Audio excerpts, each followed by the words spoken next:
Radio Cacerolazo Televisión, pa' que te oigan, aunque no quieran.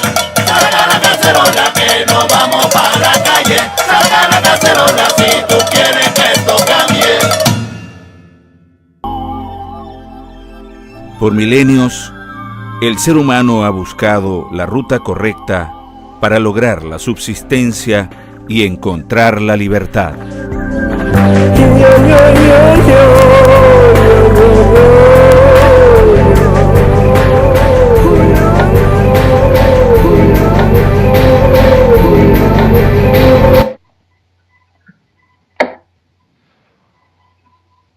Seis y 30 de la noche, hora de Caracas. 6:30 de la noche, hora de Miami. 1 de la madrugada en el sur de Europa. Bienvenidos a Caminos de Libertad. Llegamos a ustedes gracias a Radio Cacerolazo TV y bajo el auspicio de la organización Aires Ven, que lucha por la resistencia propositiva y no violenta en el exterior y en contra de la ocupación castro-estalinista en Venezuela. Les recuerdo que nos pueden escuchar en vivo por www.radiocacerolazotv.foroactivo.com y por diferido a través de las siguientes páginas web: www.aycaracha.wordpress.com y por www.grupoairesven.wordpress.com. También nos pueden escribir a nuestro grupo en Facebook, Caminos de Libertad, a nuestro Twitter, @camino_libertad, o a nuestro foro interactivo por el Ustream.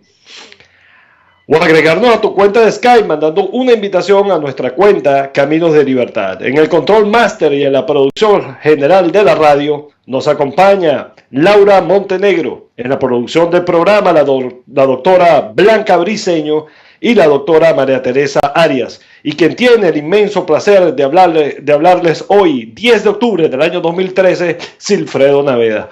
Bueno, bienvenidos a Caminos de Libertad, una vez más. Esta ventana que se nos abre, gracias a Dios y a Radio Cacerolazo TV, todos los jueves, desde las 6:30 de la noche, hora de Caracas, y 7 de la noche, hora de Miami, y 1 de la madrugada, por supuesto, en el sur de Europa. Bueno, bienvenida, Blanca, ¿cómo estás? Gracias, Silfredo. Un gran saludo a ti, ¿cómo estás? Y saludos a nuestro Radio Cacerolazo TV oyentes.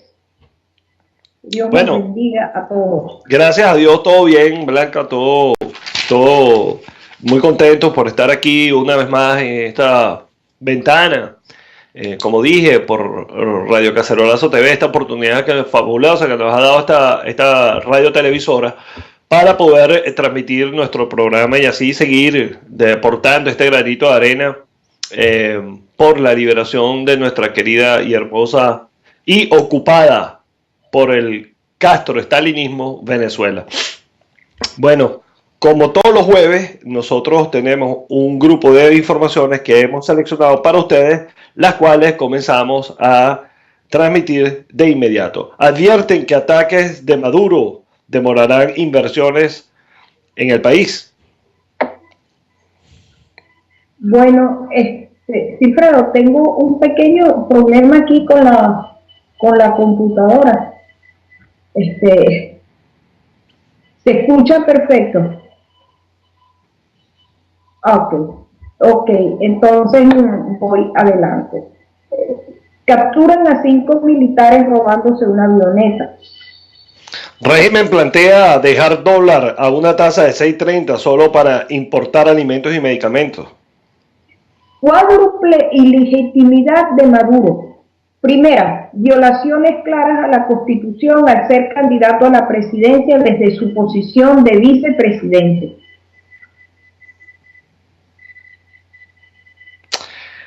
El caudillismo, según el ilegítimo, es causante de la crisis económica junto a lo que él llama la oligarquía parasitaria. La segunda, el fraudulento proceso electoral que lo llevó a Miraflores.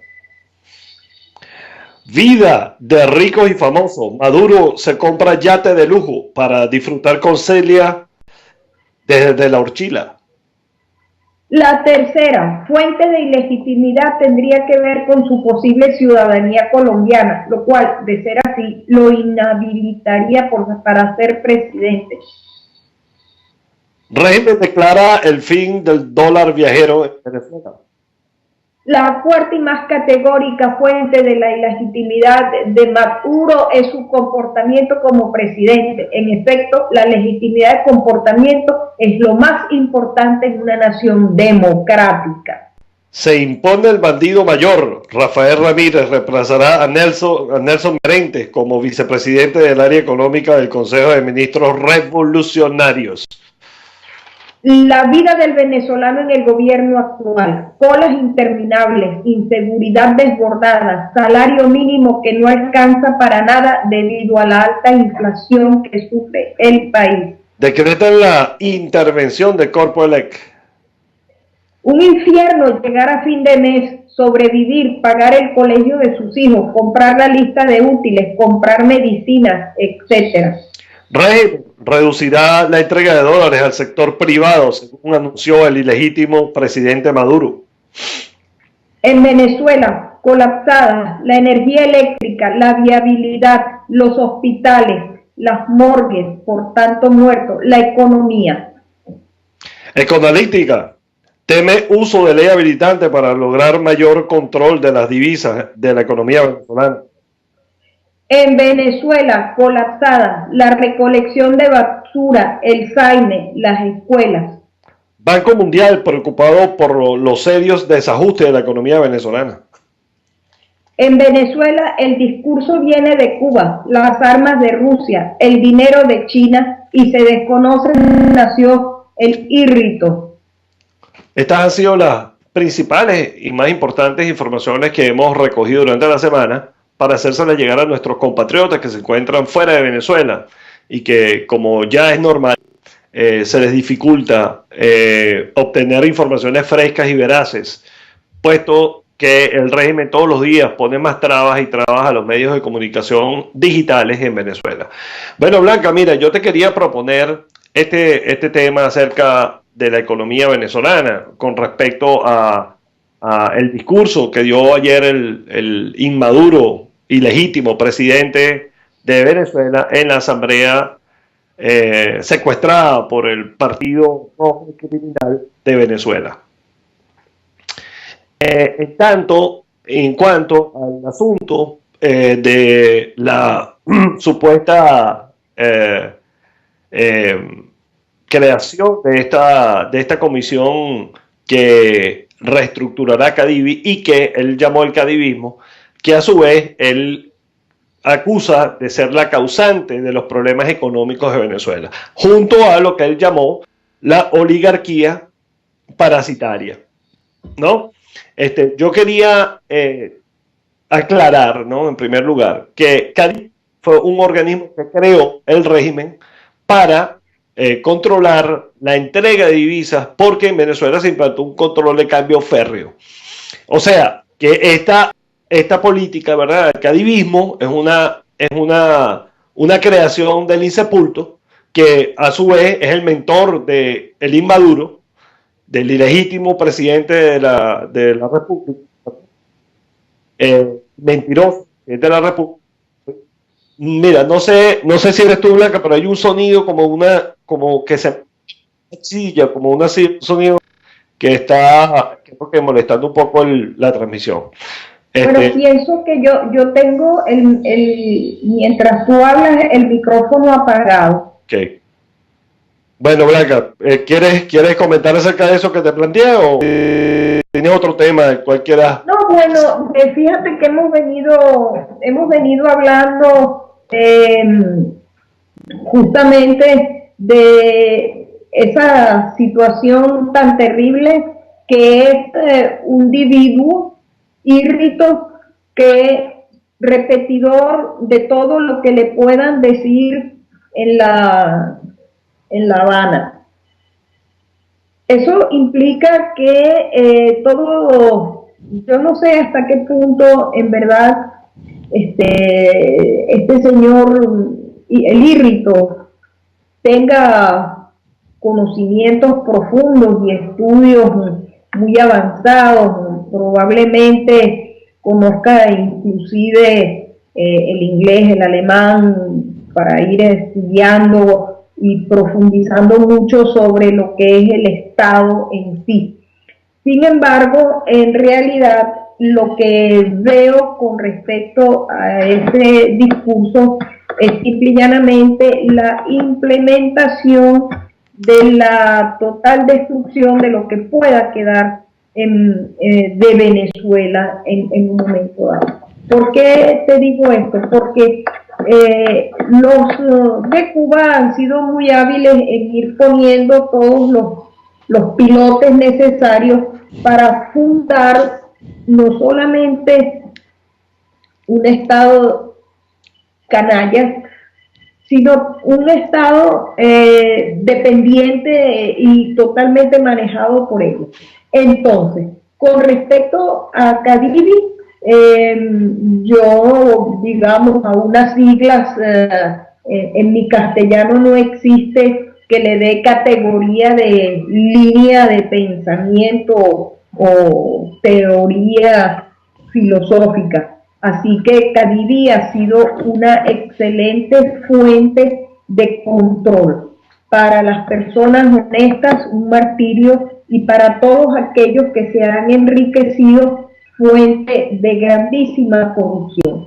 En ese proceso, con ese ismo, si realmente el Irrito lo que quiere decir es justamente que combatir la corrupción, bueno, él tiene nada más que mirarse a sí mismo en un espejo y luego a su lado todos los que lo rodean, etcétera y demás, por una parte. Por la oligarquía parasitaria, indiscutiblemente es una autodefinición. Hemos dicho muchas veces que ellos hablan por proyecciones. En la teoría junguiana se dice que tú le dices al otro lo que eres tú. Esa es más o menos una explicación sencilla del proceso de proyección. Y se van definiendo porque parásitos ellos verdaderamente en todo el más amplio sentido de la palabra. Con respecto al control de cambio, yo me imagino que tienes muchas otras cosas que decir y bueno, te voy acompañando en tus razonamientos. Bueno, lo que quería decir en primer lugar es algo que nosotros hemos visto, es un secreto a voces que todos los venezolanos conocemos, pero por alguna razón extraña no hablamos de él. La espiral de corrupción a raíz de los controles de Cadivi, porque los controles socialistas lo único que sirven es para aumentar y crear y fomentar la corrupción, ¿verdad? Por eso es que los controles son nefastos y son factores distorsionadores de la economía. Las economías serias y sanas del mundo se caracterizan por tener mínimos controles necesarios solamente para regular el mercado y la libre competencia, pero jamás para cercenar los derechos económicos de los actores que en ese juego actúan, ¿no?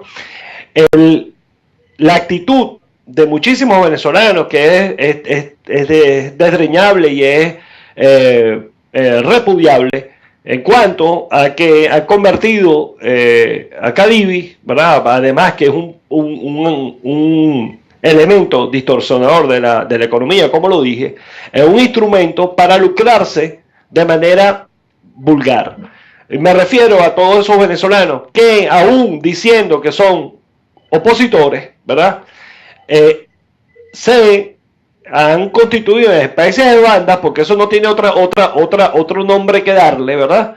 En los cuales se juntan una gran cantidad de personas, solicitan dólares de Cadivi, compran pasajes que nunca los usan, y una persona viaja al exterior y hace efectivo esos dólares de Cadivi. Entonces los trae a Venezuela y luego los coloca en el mercado paralelo. Es muy posible que estos venezolanos no entiendan el daño económico que se le causa, no al gobierno, sino a la nación venezolana cuando esto ocurre. ¿Por qué? Porque tú estás trayendo dólares que te costaron X número de bolívares y los estás multiplicando por 10 veces, 20, 30 veces su cantidad, ¿verdad? Sin que ese intercambio de dinero signifique o suponga la producción de un bien y un servicio. Eso es otro agente distorsionador de la economía. Esos bolívares inorgánicos producen inflación. ¿Por qué?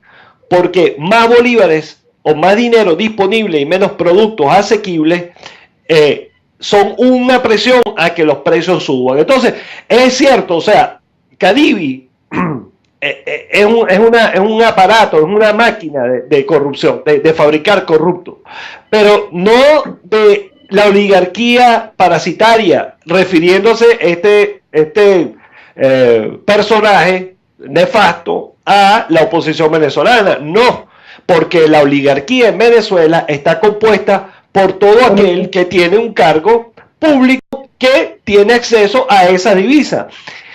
Que no estoy hablando del que cambia $1,000 por aquí, 500 por allá. Yo estoy hablando de la gente que tiene en el exterior del gobierno, ¿verdad? De ese régimen, tiene cuentas multimillonarias que traspasan la imaginación de los venezolanos.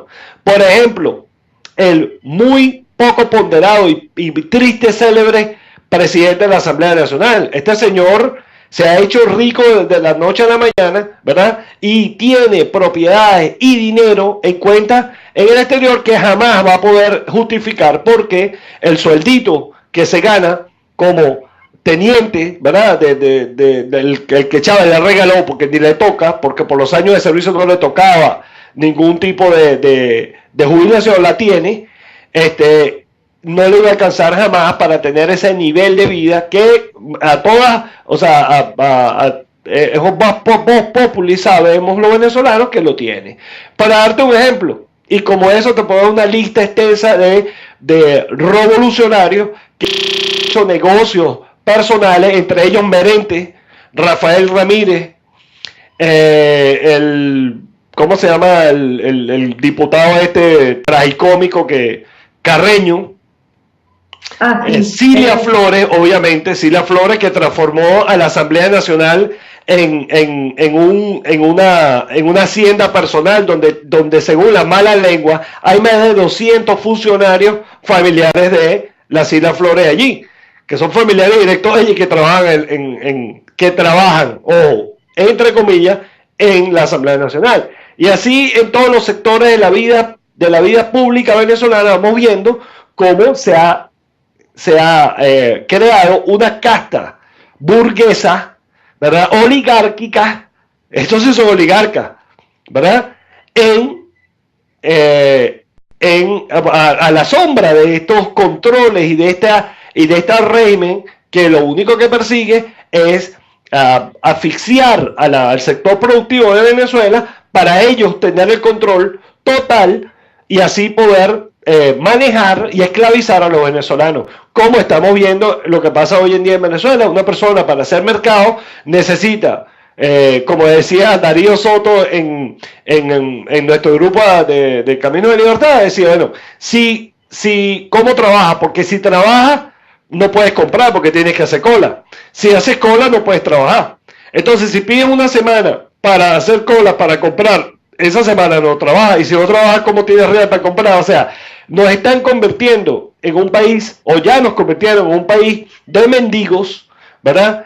Y que nuestros ciudadanos se tienen que ir a matar en una cola, ¿verdad? Como unos salvajes para obtener un producto que hace años, ¿verdad? En la mal llamada Cuarta República, con todos los problemas que había, ¿verdad? Con todos estos problemas de controles de cambio, etcétera, etcétera, era más o menos productivo y tú conseguías los productos, por supuesto.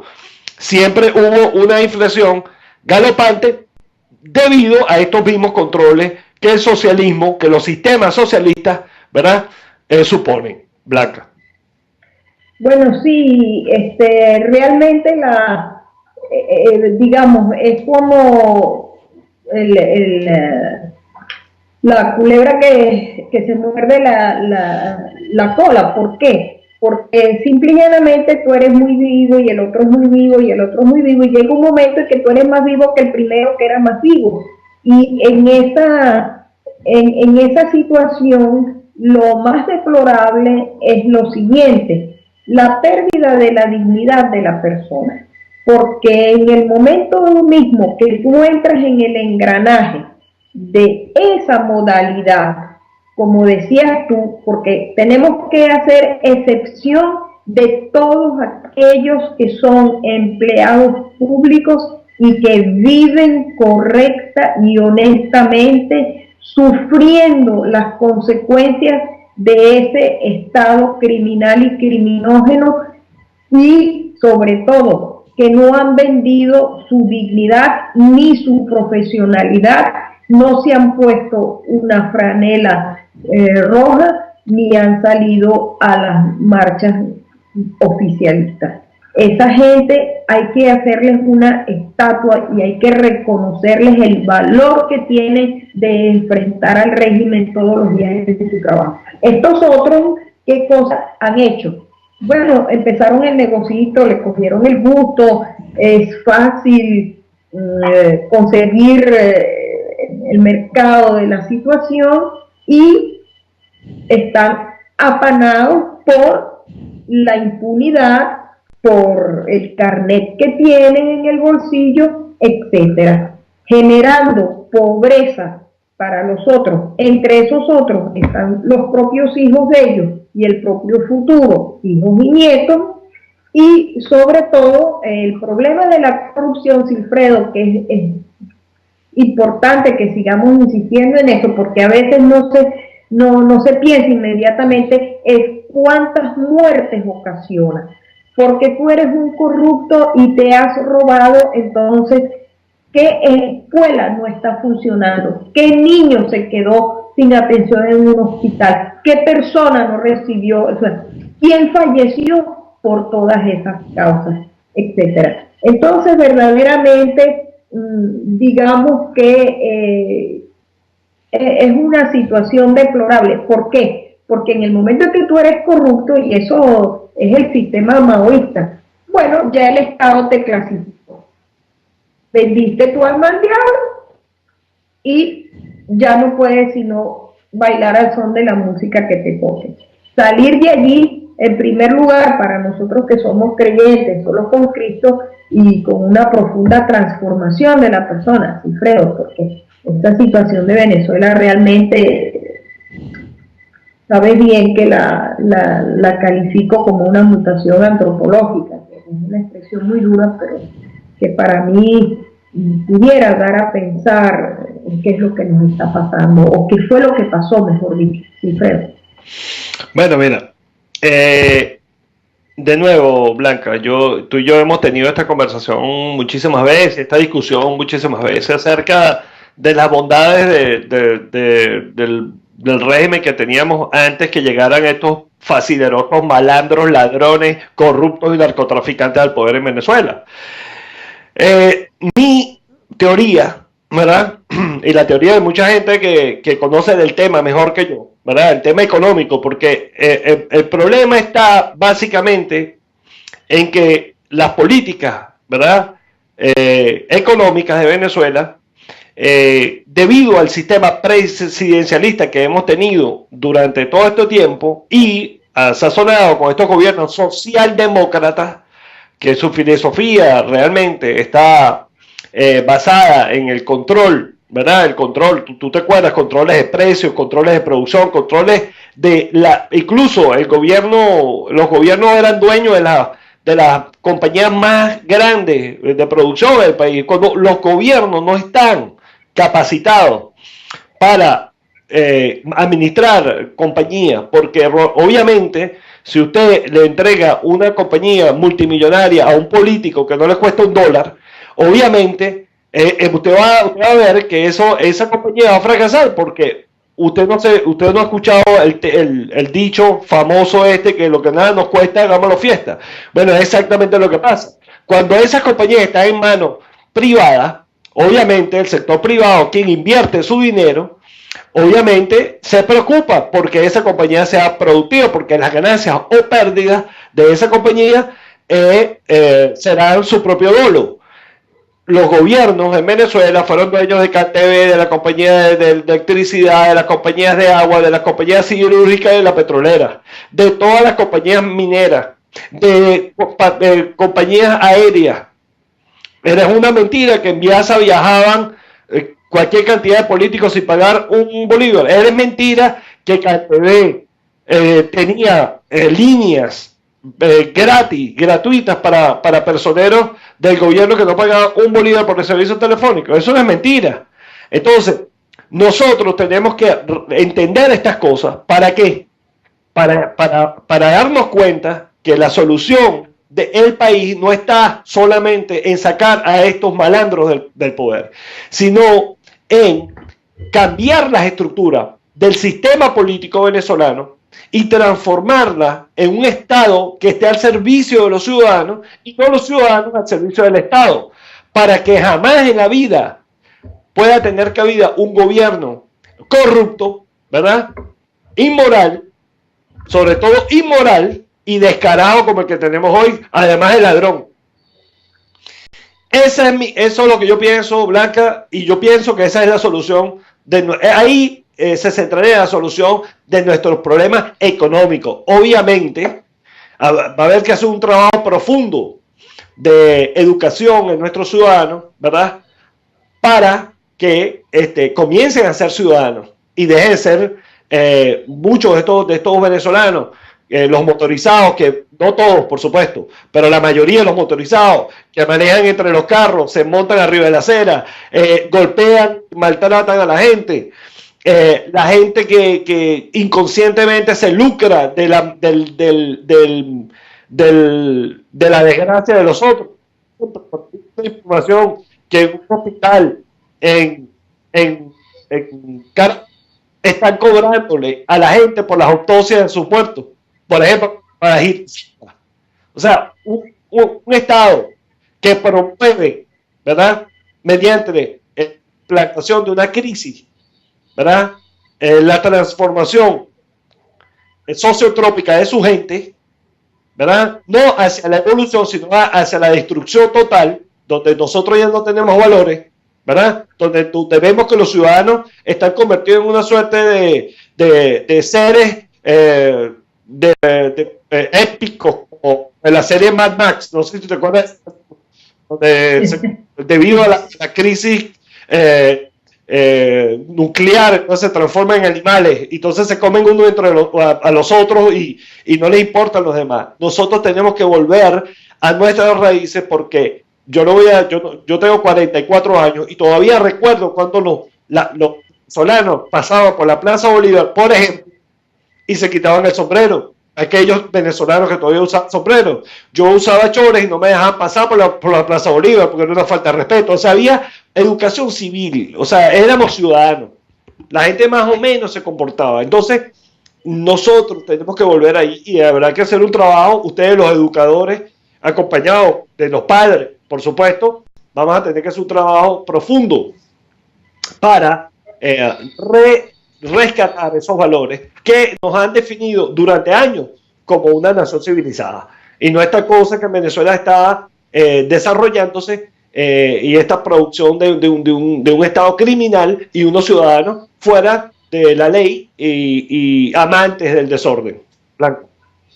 Bueno, sí, gracias, Wilfredo, por poner ese tema, porque fíjate que el 27 de septiembre salió la noticia terrificante a propósito de lo que estás diciendo, de un camión que venía cargado de carne desde Colombia, o sea que llegando a Caracas, en la Francisco Fajardo, chocó y entonces se abrió el camión. No entendí porque dice que se abrió por la mitad, pero eso no entendí si fue que se abrieron las puertas, y entonces los motorizados, al darse cuenta de que era carne, se pararon para robar esa carga, desvalijar ese camión.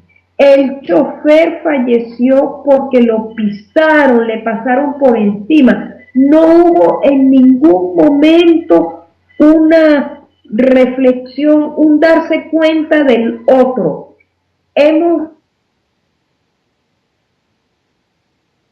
Este cambio de nuevo del comunismo es transformarnos en personas con una capacidad de indolencia como la de ellos al 100%, porque ya no es solamente indiferencia, sino algo que no éramos Sin embargo, tú sabes, Cifredo, esta situación es un poco paragonable como logro a los procesos de Hitler. Inclusive la cuestión del diputado en la asamblea, si alguno tiene la curiosidad pues de buscar algún libro y ver cómo fue que este hombre Hitler logró en un cierto momento llegar a la mayoría de los 3/4 que tenía necesidad para sus leyes habilitantes, es exactamente igual el proceso.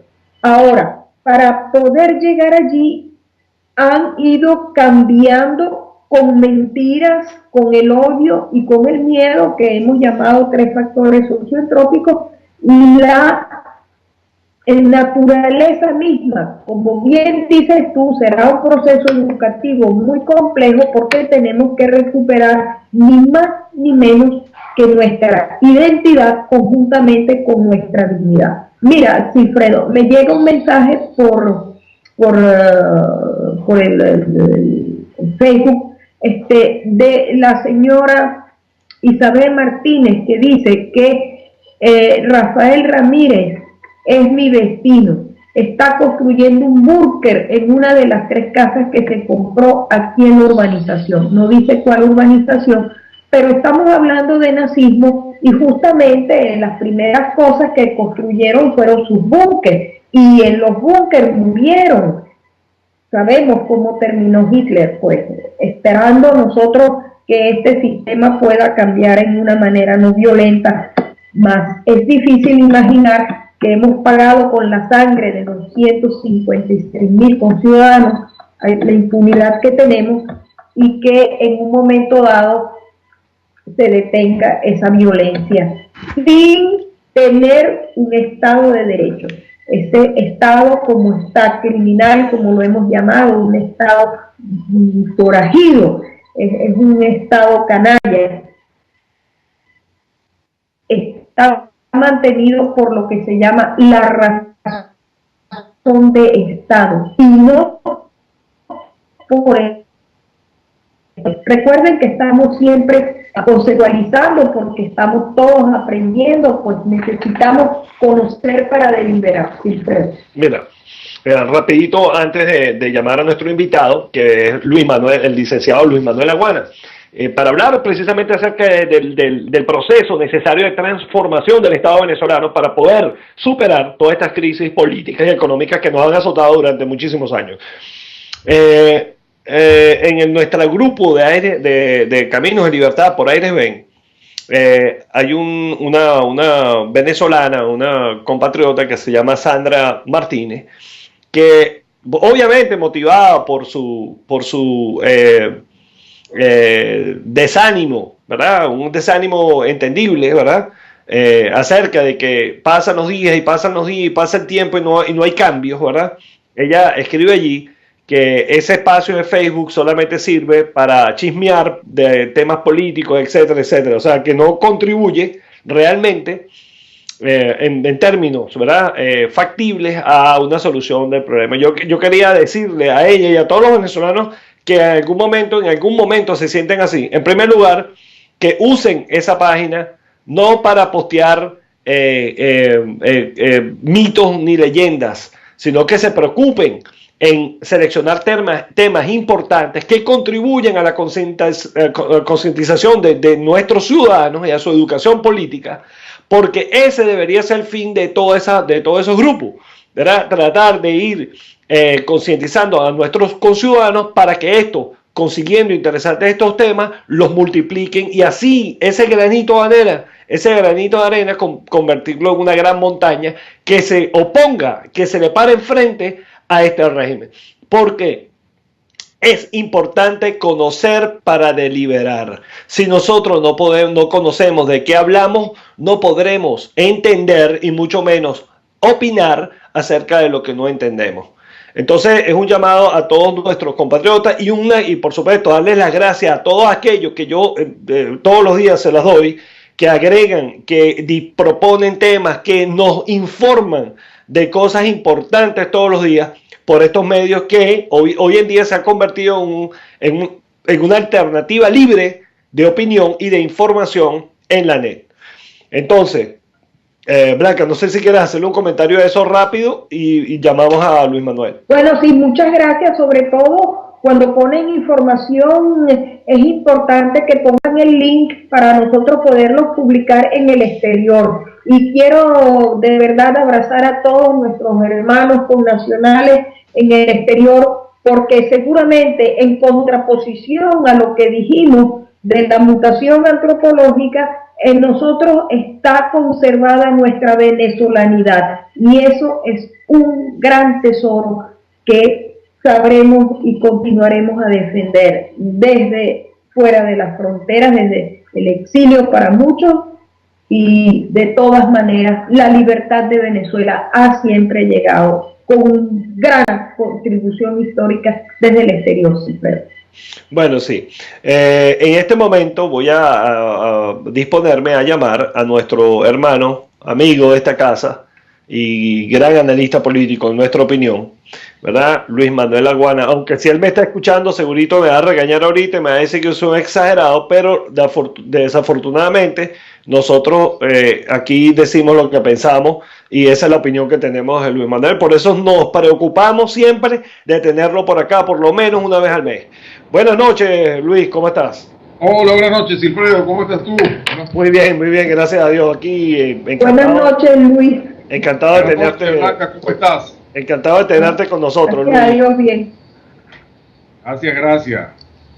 Bueno, mira. Entonces, en una nueva plataforma, ya sí, veo. Ahí estamos tratando de irnos adaptando y buscar la manera de independizarnos de alguna manera comunicacionalmente y tener la libertad de poder salir al aire sin ningún tipo de restricciones. Por supuesto, muchísimas gracias a Radio Cacerolazo TV y gracias a ti, Luis, por el gran apoyo técnico que nos has dado, que también nos ha liberado y nos ha dado una oportunidad real de tener independencia comunicacional. Por favor, todo lo que sea en beneficio, por supuesto, de la libertad de expresión y lo que pueda conseguirse, pues siempre tenemos o estamos juntos en eso, como dicen. Muy bien. Luis, para entrar en calor de una vez en este tema, ve calentando los motores. Ahorita, antes de que tú entraras al programa, no sé si estabas escuchando, nosotros estábamos hablando acerca de la situación económica del país y política del país en términos actuales, en términos contemporáneos, con esto que ocurrió ayer en la Asamblea Nacional. Yo he explicado, ¿verdad? O estábamos discutiendo acerca de la necesidad imperiosa de cambiar este sistema político y económico, porque ahí se encuentran precisamente las raíces del problema. El problema no está en cambiar a este ilegítimo por un gobierno, sin cambiar la estructura del sistema, porque inevitablemente volveremos a estar aquí en la vuelta de 5 años o 3 años, quién sabe. Entonces, el mecanismo que nosotros entendemos que sería el menos violento, el más viable y el más civilizado y más efectivo sería la Asamblea Nacional Constituyente. Tú acabas de escribir la semana pasada en tu TICS y Derechos Humanos, en tu blog TICS y Derechos Humanos, que invito a todos nuestros oyentes a que los visiten, porque allí siempre Luis Manuel postea interesantísimos análisis políticos que nos servirán seguramente para entender en alguna medida las soluciones y los problemas que vivimos los venezolanos dentro de este estado dictatorial que hoy nos aflige y nos limita. Entonces, queremos que tú nos hables acerca de este nuevo artículo que escribiste concerniente a la Asamblea Nacional Constituyente. Bien, gracias, Cifredo. Bueno, y gracias por supuesto a Blanca y a Caminos de Libertad por siempre darme la oportunidad un poco de explicar las cosas que, no solamente las cosas que escribo, sino también un poco también compartir con ustedes y con los oyentes los análisis políticos que vienen de todo el tema horroroso que está sucediendo aquí en este país y la manera que estamos tratando de buscarle los demócratas salidas al problema. En primer lugar, yo quisiera puntualizar una cosa bien importante para todo el mundo, porque hay lo que yo llamo sabores diferentes de constituyente. Me explico. Hay muchas personas que de alguna manera han entendido este proceso de una manera equivocada. Yo escribí por allí un artículo que llamé así, constituyente por las razones equivocadas, precisamente porque nosotros no estamos convocando al proceso constituyente para tumbar al gobierno, para sacar a Maduro, para como quien dice, desalojar a estos delincuentes de los poderes públicos. En cierta medida, por supuesto, el proceso, en cierta medida no, en una gran medida, el proceso constituyente tendrá una de las consecuencias será esa, pero nosotros no lo convocamos por eso. Como bien dice Silfredo, el problema que nosotros estamos vislumbrando en el país pasa por un gravísimo problema estructural. El modelo que nosotros estamos viviendo en Venezuela no es más nada que el peor de los gobiernos que hemos tenido en la Cuarta República desde que se empezó la descomposición del modelo presidencial en Venezuela. Entonces, lo que hay que fijar primero es el cómo vamos a salir de esto, y el cómo es constituyente. Precisamente porque hay que, a través del proceso constituyente, se le consulta al pueblo, por supuesto, el modelo de país que quiere, y las diferentes, digamos, maneras en la cual se estructura ese contrato social, se escribe en una constitución. Por eso es que hablamos de constituyente. Pero realmente lo que estamos hablando es de un proyecto nuevo de país. Es decir, vamos a discutir el país que queremos. Eso es lo que yo he estado intentando explicar en buena medida en el blog y cada vez que me dan la oportunidad para considerar este tema. Entonces, básicamente de lo que se trata en primer lugar es discutir un modelo de país. Hay 12 ejes principales que nosotros estamos vislumbrando en este tema. Cuando digo nosotros, somos todos aquellos que de alguna forma hemos abrazado el proyecto País Venezuela, que está... pueden bajarlo de la red en cualquiera de los artículos en donde yo hablo del tema constituyente, en donde, bueno, se explica realmente cuáles son las razones por las cuales nosotros hablamos de esto. Entonces, pero realmente lo fundamental sobre lo cual es la piedra sobre la cual descansa, o sea, la base, el concreto, el granito, como que dice la piedra filosofal sobre la cual descansa todo esto, es desconcentración de poder. Es decir, que se le entregue el poder al ciudadano. ¿Cómo se come eso? Simplemente llevando el poder, entiéndase como poder, no solamente las acciones ejecutorias y decisorias, sino también los recursos que se necesitan para administrar el país. Si ustedes se ponen a ver en nuestra constitución actual, se le da al Estado venezolano la administración de la renta petrolera. Y esa administración de la renta petrolera, a seguidas, dice que la tiene en su altísima proporción, en un 100%, el administrador de la Hacienda Pública Nacional, que es el presidente de la República. ¿Eso qué significa? Lo que significa es que tenemos un individuo que es el rey, un rey que nosotros elegimos con cada cierta periodicidad, ahora es cada 6 años, antes era cada 5, en la cual pues esta persona disponía antes con mucho más controles y ahora con 0 controles del dinero de todos los venezolanos. ¿Eso qué significa? De que en este momento el presidente de la República está regalando el dinero, como lo regalaba Chávez, a cualquiera que se le pare por el frente, que quiera de alguna manera seguir su proyecto político. Y lo que nosotros estamos diciendo aquí es de que ese modelo que ha perjudicado muchísimo al país tiene que ser cambiado. ¿Cómo se cambia esto? Bueno, obviamente tenemos que empezar a pensar que tenemos que municipalizar el país, que tenemos que regionalizar el poder, que más allá del tema de las famosas elecciones de gobernadores y alcaldes, se les tiene que dar a los gobernadores y alcaldes muchísimo más poder de lo que tienen en este momento para administrar la renta pública. Y por otro lado, también importante, acercarle a los municipios que en este momento están completamente abandonados. Aquí en Venezuela hay 335 municipios para 24 millones, 25 millones de habitantes. Eso tiene que reingenierizarse, por decir, inventarme aquí yo una palabra. Hay que hay que especificar en cada uno de las regiones del país si realmente ese es el número de, por ejemplo, aquí en el municipio de Sucre, yo vivo en el municipio de Sucre del estado Miranda, se concentra en una sola parroquia, que es la parroquia de Petare, muchísima más gente que en un estado como por ejemplo el estado Amazonas o el estado Sucre o incluso el mismo estado Anzoátegui. Entonces hay que volver a poner la cosa en perspectiva, porque no podemos manejar recursos o que la gente tenga una calidad de vida adecuada en las ciudades de toda Venezuela si eventualmente un individuo desde Caracas decide cuánto real le manda al gobernador de Sucre para que en un momento determinado pueda hacer lo que necesite hacer aquellas personas para que vivan mejor.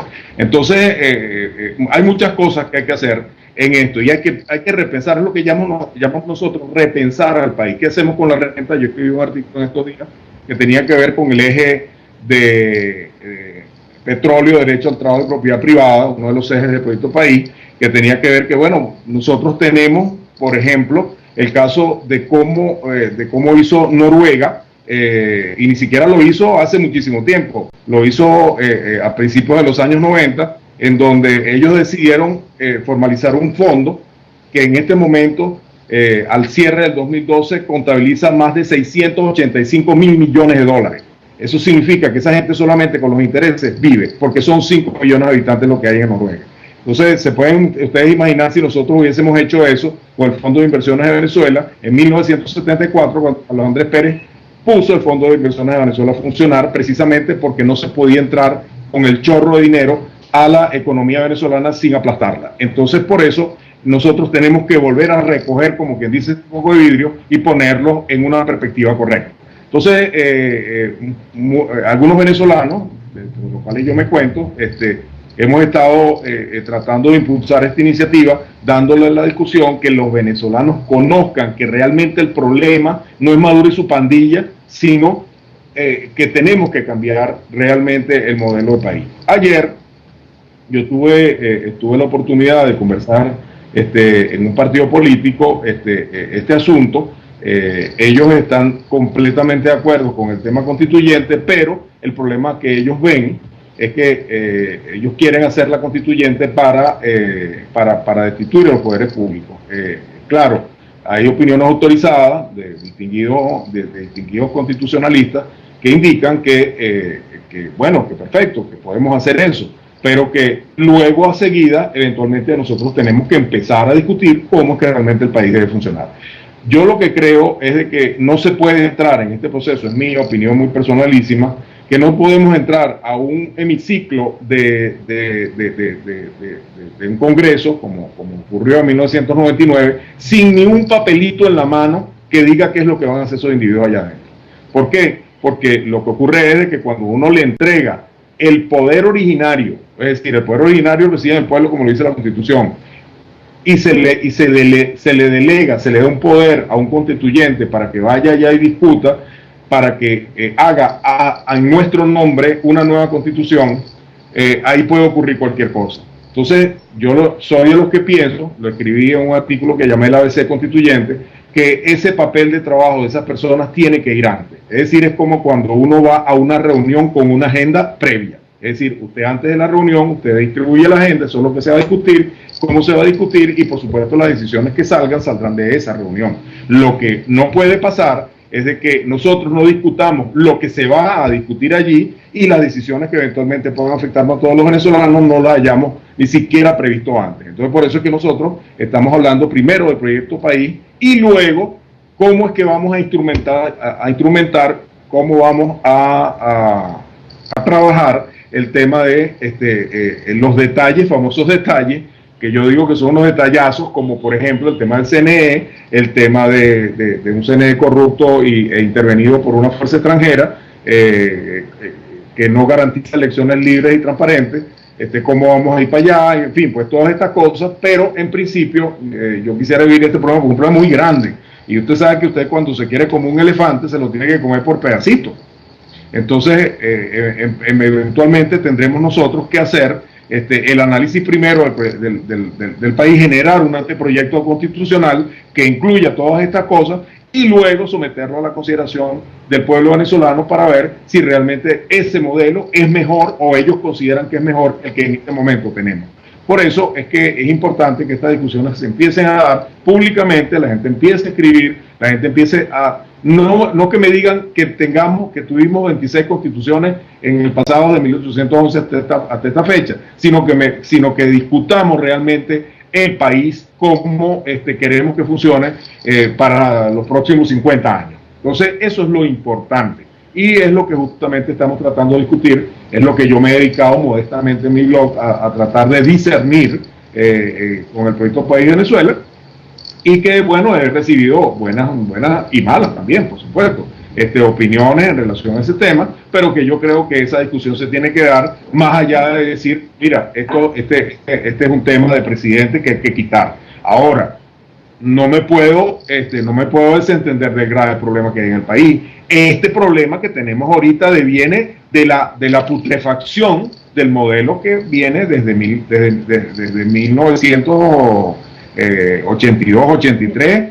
pistoneando, se agravó en el 92 con el intento de golpe de Chávez y por supuesto se terminó de agravar con todos estos 15 años que lamentablemente hemos sufrido todos los venezolanos y que ha dado lamentablemente la destrucción de la industria petrolera, de medio aparato productivo nacional y por supuesto de lo más grave y más doloroso que es la salida de venezolanos valiosísimos fuera del país para engrosar la fila de la productividad de otro país. Entonces, eso es importante que nosotros lo consideremos porque vamos a tener que recoger un país que esté en el piso, pero que tenemos todas las posibilidades, de ponerlo a funcionar muy rápido si cambiamos la regla. Correcto, Luis, muchas gracias por esta interesante propuesta. Verdaderamente y seguramente el sistema político ustedes están planteando un cambio del sistema político del país, la concepción del Estado mismo o digamos siempre dentro de lo que es un Estado de Derecho o una democracia. Nosotros hoy en día tenemos 5 poderes, habría que ver si se quedan o se reducen a los normales 3 de la generalidad de las democracias. Y sin lugar a dudas son 2 conceptos importantes. Por una parte está indiscutiblemente una nueva ley electoral, porque sin una clara ley electoral el mecanismo del cambio del sistema no se genera. Y por otra parte, quizás, y te hago la pregunta, ¿se puede llamar esa propuesta un federalismo fiscal? Bueno, hay mucha gente que lo llama de maneras diferentes. Algunos lo llaman una profundización de la descentralización, que siempre hubo eso me lo aclaró Adroal Aguiar en una reunión, que bueno, hemos estado históricamente, como quien dice, debatiéndonos de un lado hacia otro, porque si recordará cuando la historia pues nos enseña que cuando llegó Juan Vicente Gómez al poder, lo que hizo fue hacerle la guerra a todos los presidentes de Estado y pacificar al país.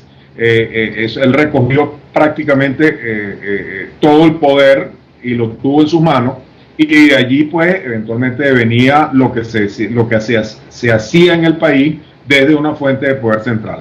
Entonces esa historia nuestra venezolana es muy ilustrativa de lo que nos ha pasado. El asunto es de que yo creo que ya nosotros nos llegaron los pantalones grandes, es decir, todavía había gente, caudillos como Rafael Caldera, demócratas por supuesto, pero que insistían o tenían el pensamiento de que el venezolano no estaba preparado para tener el poder en la mano, que el venezolano no era lo suficientemente, es decir, obviamente que en Venezuela todavía hay mucha falta de educación, y justamente lo que queremos es que la haya, para que precisamente convirtamos habitantes en ciudadanos. Eso es lo que nos está lamentablemente entrabando la cosa, porque explicar esto que yo estoy explicando aquí a gente que incluso tiene muchísimo nivel es sumamente complicado. Entonces cuando uno va lo único que logran capturar allí es de que estamos quebrando el sistema centralizado del Estado federal centralizado hacia un Estado federal descentralizado, y que de alguna manera, pues por supuesto, esto se tiene que probar, porque lo que sucede es que nosotros nunca hemos vivido eso. Cuando nosotros le entreguemos las competencias completas a los estados y los municipios, después de haber hecho una reingeniería completa de esto, obviamente que va a haber un shock, porque la población entonces va a tener que asumir la responsabilidad de su propia vida en cada uno de los sitios en donde resida. Yo ahorita estoy escribiendo en relación a un punto muy particular de la constituyente colombiana del 91, en donde ellos dieron ese paso acerca de la entrega de las competencias a los municipios y a lo que ellos llaman departamentos. Ahí hubo, por supuesto, las primeras pruebas, las primeras, como que dice, tubos de ensayo, por decirlo de una forma y uno de los más significativos ha sido el caso de Sergio Fajardo en Medellín, que cambió una ciudad que estaba prácticamente, eso fue entre el 2004 y el 2007, estaba llena de delincuencia, llena de pobreza y por supuesto mucha violencia en las calles como consecuencia del tema de la droga, y la cambia a una cosa en 3 años pues diametralmente opuesta. Entonces significa de que sí es posible de que podamos tener mejoras en nuestra calidad de vida en las ciudades, que la ciudad de Caracas se encuentre sin comida, se encuentre sin luz, se encuentre sin nada de eso. Y con todo y eso usted va al supermercado de Caracas y las colas son tremendísimas, con lo cual se puede imaginar cómo están las cosas en el país. Disculpa que te interrumpa, se cayó la llamada de la transmisión, te tengo que volver a llamar y vas a tener que hablar de eso de nuevo un momentico. Déjame... Ya recuperamos, ok, perdón. Ok. ¿Desde dónde quieres que empiece? No sé cuánto por ahí, desde que estabas hablando acerca de que no hay que etiquetar el sistema o el momento. Pues, perfecto, esto no hay que etiquetarlo. Yo les estaba dando un ejemplo de que precisamente lo que tenemos es que quebrar eso, porque la situación del país ya no da para más. En una reunión hace muy poco, todos coinciden, todos los analistas coinciden que definitivamente el modelo está agotado. Tenemos que empezar a hablar de otra manera. Incluso decir que ¿cómo se llama? Aquel lugar común de que la Mesa de la Unidad Democrática ya que perdió el norte, etcétera, porque estaban hablando de cosas electorales cuando no habían hablado nunca de cosas políticas. Realmente el análisis político de la situación del país no se ha hecho, ni nadie lo ha hecho, ni nadie responsable de la política dentro de la oposición se ha responsabilizado por el análisis realmente, ni siquiera por la caracterización del problema que tenemos en este momento. Cuando hablo de la caracterización, es decir, estamos enfrentando un gobierno democrático, autoritario, cubano, castrocomunista. ¿A qué nos estamos enfrentando nosotros? Nada de eso ha asumido la oposición formal en este país, y eso es una de las luchas con nosotros por eso. Pero una vez que uno lo caracteriza, entonces uno a partir de allí empieza a generar una estrategia para ver cómo se sale de esto. Pero como eso no ha ocurrido, en la naturaleza los vacíos no existen. Es decir, cuando hay un vacío, en este caso el vacío de la discusión política del país no lo asume quienes deben asumirlo, tenemos que asumirlo los venezolanos o el resto del país. Es decir, nosotros tenemos que hablar de lo que tenemos que hablar. Aquí decían, bueno, pero es que nosotros tenemos que ir a las elecciones del 8 de diciembre, que tenemos que no sé qué cosas. No, el problema es la gente aquí no está preocupada por eso. Acaba de recibir una llamada, dice, mira, estoy en una asamblea de ciudadanos en Katia, en donde dice, mira, la gente no está ni preocupada de quiénes son los candidatos a alcalde y nada, la gente lo que está preocupada del camión a la hora que llega, de la comida y por supuesto de hasta cuándo va a durar esto. Entonces, esta es una situación que ha generado el vacío político o el vacío del manejo de la situación política en Venezuela, y como consecuencia de eso, pues nosotros estamos planteando esto porque creemos que esa es la salida. Primero, la discusión de los problemas fundamentales del país, y ver cómo los materializamos a través de un mecanismo que está previsto en la Constitución, que se llama la Asamblea Nacional Constituyente. Pero eso es todo. La cosa más importante que tenemos nosotros que visualizar aquí es cuál es el modelo de país en el que queremos vivir y que no vuelva a ocurrir esto más. Es decir, que podamos por lo menos, caramba, mis hijos, mis nietos y mis bisnietos por lo menos puedan vivir unas generaciones sin todos estos problemas. Mira, Luis, tenemos acá acompañándonos a María Teresa, a la doctora María Teresa Arias. Ella tiene unas preguntas para ti. Hola María Teresa, ¿cómo estás tú? Muy contenta de escucharte, Luis, sabiendo que tienes mucha claridad y mucho corazón para nuestra patria. Y en lo que te estaba escuchando, que quería entender, y es mi pregunta, que estamos prácticamente abriéndole las puertas a la sociedad civil, que quiere decir mayoría de venezolanos, a la gente que quiera comunicarse contigo, con el mail, con el blog que tiene, para participar de su país y de su política que quiere vivir de ahora en adelante. Que, es decir, estás haciendo un llamado para que la gente sepa decir lo que quiere, incorporando al pueblo a la propuesta. Más allá de que la gente se exprese, pues la gente se expresa, ¿no? Tanto electoralmente como de otras maneras. Lo que queremos es encauzar la discusión política del país hablando en términos políticos con P grande.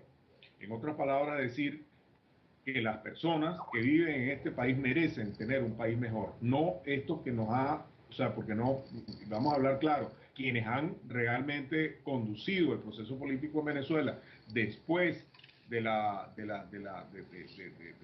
primeros 40 años de democracia que tuvimos, bueno, y que yo no sé, obviamente no serán los últimos, tendremos que recuperar la democracia, pero lo que el pacto original, digamos, el pacto fundamental, que es la Constitución de 1900, que se hizo en 1961 y que duró hasta 1999, ese pacto no se rehizo, porque eventualmente no ocurrió que se renovara de nuevo un acuerdo fundamental entre los venezolanos en una Asamblea Nacional Constituyente en 1999 por todas las razones que ya hemos explicado o he escrito.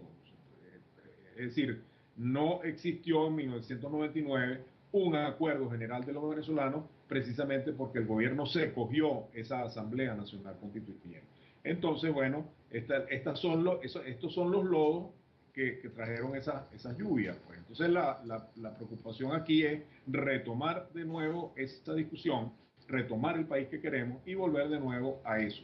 Por eso es que, María Teresa, lo que estamos invitando a los venezolanos es que discutamos el país que queremos. Por lo menos ya el planteamiento que estamos haciendo, no hay ninguno, y eso de verdad que me lo han dicho varios personajes políticos y analistas, no hay ninguna otra propuesta encima de la mesa de la discusión en Venezuela en relación a cómo enfrentar el modelo que nos ha llevado hasta este momento,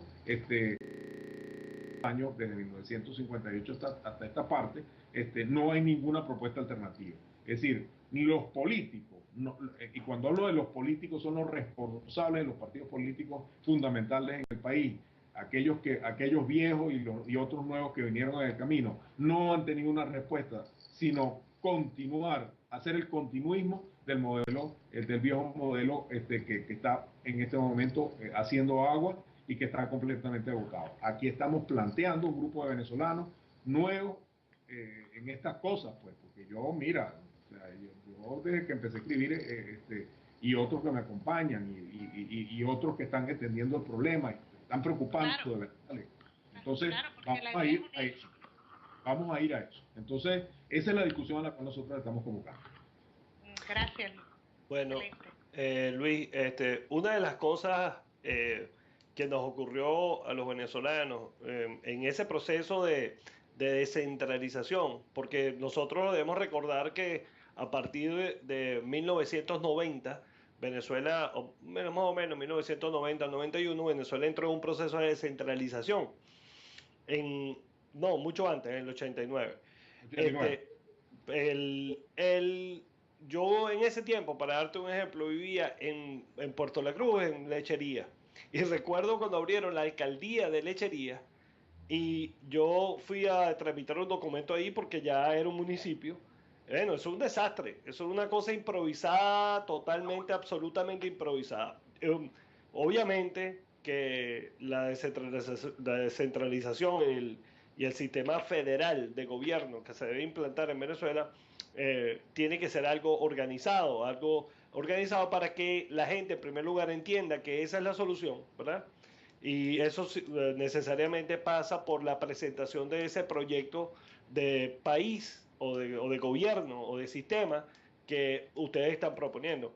¿Hay alguna estructura planeada por medio de ustedes para hacer foros y discusiones abiertas para que la gente vaya entendiendo este tema y cuando este tema esté más maduro podérselo presentar a la gente y que la gente tenga algún conocimiento previo de este asunto? Yo no sé si leíste, usted es buena la pregunta porque me introduce a otro gran tema que nos trae.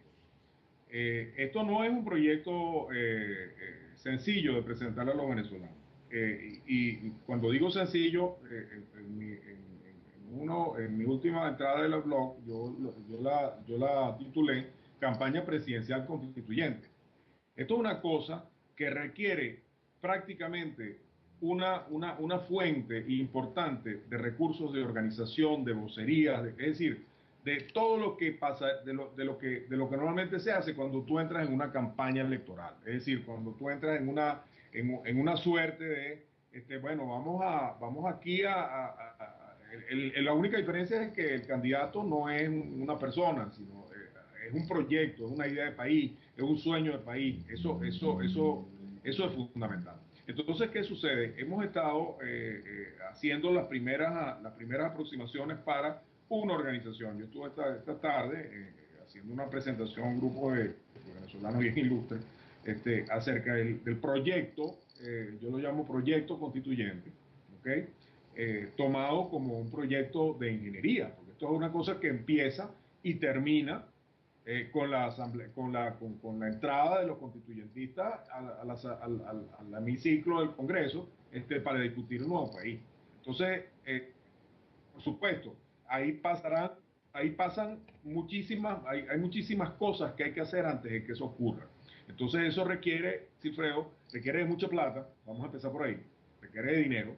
¿Por qué? Porque la gente se tiene que movilizar, al país explicar esto. Tienen que haber conversatorios, tienen que haber asambleas de ciudadanos, tienen que haber mucha comunicación entre la gente, tiene que haber ¿cómo se llama? Si se quiere, un eslogan, o sea, todo lo que ocurre para convencer al país de que hay una nueva forma de hacer política en el país y una nueva forma de visualizar al país.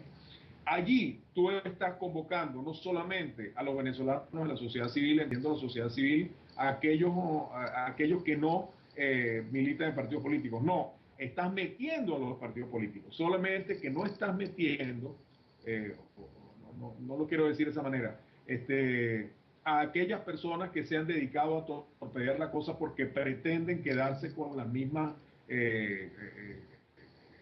ventajas que le da este sistema como está. Y por supuesto, a quienes tenemos que convencer de esto es a los venezolanos, no a los políticos. Los políticos que estén convencidos, que nos ayuden y que empujemos todos en el mismo sentido. Lo que queremos es que entre todos podamos, de alguna manera, llevarle ese mensaje a los venezolanos. Pero esto, obviamente, no se hace en 2 días. Esto hay que planificarlo desde el principio hasta el final. Incluso, te puedo decir, de que una vez que ya se ha informado a la ciudadanía perfectamente de esto, se le ha entregado incluso documentación, no solamente digital, sino folletos, manuales, es decir, todas estas cosas que normalmente se entregan cuando tú tratas de explicar algo. Una vez que ya tú has hecho eso, bueno, que se abra el proceso constituyente porque pasa también por recoger una cantidad determinada de firmas para esto. Se requieren 2.800.000 firmas, o sea, yo siempre lo redondeo en 3 millones de firmas de acuerdo al último registro electoral, para hacer efectivo el llamado del 347 y 348 y 349 de la Constitución. Entonces, esto es un proyecto en donde nos vamos a meter todos de cabeza a explicar de qué se trata, cómo se come, cómo es el asunto del CNE, cómo es el asunto de la firma, porque alguien me puede decir, bueno, pero es que hicimos el firmazo en el año 2004 y el CNE nos salió con esto y lo demás allá. Bueno, esas son explicaciones que eventualmente nosotros tendremos que dar, porque lo que queremos es que todo el país en su conjunto, una gran cantidad de venezolanos, le hace 5 millones, le hace 4 millones de venezolanos, se presente y digan, mira, nosotros queremos cambiar esto, queremos que haya una constituyente, pero que también se elijan esos constituyentes de una manera transparente y siguiendo el patrón de las elecciones auténticas. No queremos que hayan escrutinios automatizados. No queremos que el CNE nos meta gato por liebre y que a la hora del té no quiera revisar unos cuadernos. En fin, todas estas cosas nosotros tenemos que tenerlas previstas antes de entrar a recoger la primera firma. Entonces, esto es un tema largo y por supuesto complejo que hay que realizar. Ahora, ¿quién lo va a hacer, Silfredo? Eso es una buena porque hay algunos que piensan, no, pero es que eso lo tienen que hacer los partidos políticos. Mira, en estos días se recibió una carta de la mesa de la unidad que no se ha hecho pública, por cierto. No sé si ellos, las personas que la enviaron, un grupo de venezolanos envió a la mesa de la unidad una carta que se hizo pública en relación a que ellos se involucraran en el proceso constituyente. Y ellos respondieron, la respuesta no se ha hecho pública todavía, diciendo de que una contradicción que a mí me pareció absurda, que era de que si nosotros entrábamos en un proceso de recolección de firmas, el CNE nos iba a hacer trampa, pero que teníamos que ir al proceso del 8 de diciembre porque ese proceso lo íbamos a ganar. Entonces, ¿cómo se entiende eso? Tú vas a ir por el proceso del 8 de diciembre diciendo que lo vas a ganar, pero nos estás diciendo que no vamos a recoger la firma porque el CNE nos va a trompear o nos va a quitar las elecciones. Entonces, ahí hay cosas que lamentablemente, esas contradicciones que lamentablemente tienen los factores políticos en este momento, que hacen que eventualmente no se den las cosas como se tienen que dar. Y ellos son políticamente unas personas que están supuestamente, entre comillas, organizados para levantar esa firma. Mira, ¿qué es lo que hemos hecho nosotros? Un grupo de venezolanos hemos dicho, bueno, mira, nosotros lo vamos a hacer. Ahora, tú me dirás, bueno, pero ¿cómo lo vas a hacer si tú no tienes organización? Bueno, sí, hemos estado en contacto con varias organizaciones locales en la ciudad de Caracas y en otras ciudades de Venezuela, en el caso del Zulia, en el caso del Táchira, en el caso de Anzoátegui, en el caso de Carabobo, en donde hay gente de la sociedad civil que está que algunos son militantes de la sociedad, son militantes de partidos políticos, otros no lo son, pero que a todos nos une el vaso comunicante de que queremos cambiar el modelo. Entonces, ahí lo que tenemos que hacer es entrar en una suerte de tema de organización. Estamos consiguiendo los financiamientos, las mismas personas están colocando su propio dinero para hacerlo. Tú dirás, bueno, oye, mira, esto es una cosa que es súper cuesta arriba. Sí, esto va a ser súper cuesta arriba, yo no lo digo, pero por lo menos allí puede ser que sea un sueño de un loco o de unos locos diciendo que eventualmente no tendremos éxito. Pero mira, yo creo que hasta ahora en lo que hemos percibido, no solamente aquí en Caracas, sino también en el interior, hay mucha gente que nos dice, bueno, ¿qué es lo que hay que hacer? ¿Cuánto hay que poner? O sea, ¿qué es lo que tengo que hacer yo para, explíquenme? Entonces todo es lo que estamos haciendo, explicándole a la gente cómo se deben organizar para entonces, en un momento determinado de tiempo, vamos a la recogida de la firma y en ese momento tener el discurso político adecuado y las vocerías correspondientes para enfrentar este gobierno con democracia. Esa es la idea. Ahora, en el medio del camino, ¿qué puede pasar? Mira, este gobierno, o bien algunos dicen que lo pueden tumbar pasado mañana, que de repente, o que estos van como en efecto dijo Maduro, que iban a profundizar el tema rojo-rojito. Lo único que está rojo-rojito es, como decía José Guerra, perdón, no José Guerra, el otro economista muy destacado, que decía que lo único rojo que hay de verdad son las cifras de PDVSA. Entonces, a la hora del té, lo que peor podemos hacer nosotros, quedamos de brazos cruzados a esperar que se nos caiga la casa. Entonces, lo que estamos haciendo va justamente en el sentido de organización, de organizar a la sociedad civil para hacer lo que debieron o deben hacer y que todavía están en mora de hacer aquellas personas que supuestamente dicen representarnos como participantes en la situación política del país. Bueno, es sumamente interesante esto por cuanto, como bien dices tú, sobre la mesa es el único proyecto concreto que hay de un proyecto país. Ahora, de todas maneras, digamos, tú nombraste Medellín y me lleva, digamos, a razonar la situación de que de descentralización municipalizada, cosa que pudiera traer como consecuencia en las zonas dominadas por las FARC, en Colombia, por ejemplo, ¿no? Claro, Porque no, hay disculpa, perdona Blanca, que te ataje. Una de las grandes preocupaciones que tiene Colombia es esa que acabas de decir ahorita, en relación al proceso de descentralización. Bueno, fíjate bien, porque la cosa es sumamente delicada. En Nueva York hubo una experiencia de limpieza de la ciudad sin tener que pasar por estos procesos. Claro está, los Estados Unidos es un estado federal. Ahora, Venezuela tuvo la experiencia de la COPRE y nosotros en Caminos de Libertad entrevistamos a uno de sus personeros muy conocidos, el licenciado Trino Rojas, que nos estuvo, perdón, Trino Rojas, no, disculpa, Trino Márquez, el licenciado Trino Márquez de CEDICE, lo estuvimos entrevistando y por supuesto él recordó ese periodo. Recuerdo que cuando la doctora Consuelo Briceño Canelón era la directora a nivel nacional de educación especial, en el año 1981 fue el año internacional de los impedidos y ya estaban las regiones. Y en verdad ella logró hacer una gestión extraordinaria por las ventajas de esa descentralización y de la descentralización de los recursos. Pero considero que la cosa que me preocupa, porque he estado siguiendo y estudiando con muchísima atención el proyecto constitucional, es con quién, porque verdaderamente ponerle en las manos a quién le pones en las manos esos recursos. Está indiscutiblemente que en Venezuela se va a crear una situación como la que voy a describir ahorita y quizás sea un poco, tenga un contenido de hilaridad. Pero, por ejemplo, si yo pudiese ser alcalde, presidente, tener algún cargo político en las circunstancias actuales, sinceramente yo no pudiera que llamar a gobernar a mi lado, mira, mi familia. ¿Por qué? Porque ninguno ha sido corrupto, porque tengo un primo que es ingeniero que fue expulsado de una central azucarera por honestidad. Entonces hasta se lo escribieron en una carta el otro.